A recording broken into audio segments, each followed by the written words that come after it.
Belarus's opposition leader, Svetlana Tikhanovskaya, is in the United States this week, meeting with Biden administration officials. Her goal to build up support for more sanctions targeting those close to Belarusian President Alexander Lukashenko. Tikhanovskaya challenged Lukashenko in last year's presidential election, running in place of her husband, who planned to run before he was arrested. Following the election, international observers described them as not transparent, free, or fair. She was forced to flee to Lithuania. Joining me now is Svetlana Tikhanovskaya. Thank you so much for joining us once again.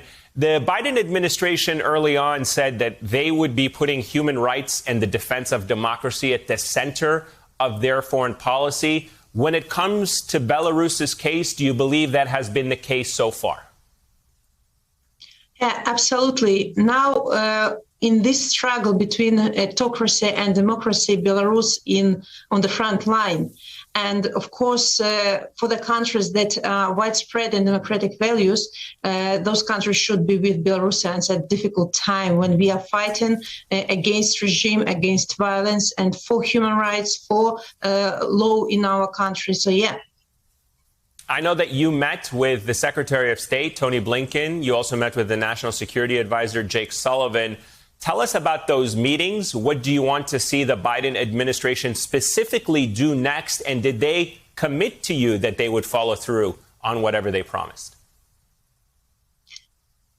I had warm meetings in the State Department and in the White House, and I was surprised how involved officials are in the situation in Belarus.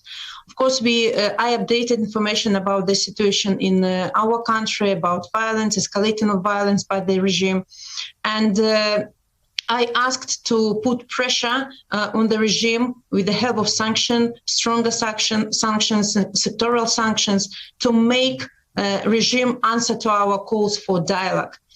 And on the other hand, our people are suffering greatly on the ground and those who had to flee. And we need to increase assistance to those who are fighting on the ground, to mass media, to relicants and political prisoners, of course, and this to attack this regime from these two sides.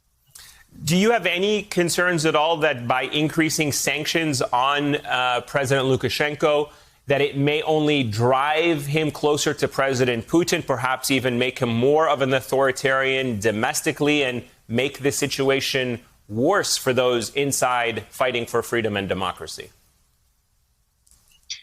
No, Lukashenko's relationship with the Kremlin are already very close, and the last step is loss of independence. But our independence is not for trade.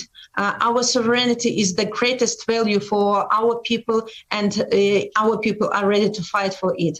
And I want the USA, as the greatest democracies in the world, to be the guarantors that all the deals that are undersigned between ex-president of Belarus and any other country will be reviewed in the future, because Lukashenko is illegitimate president of Belarus.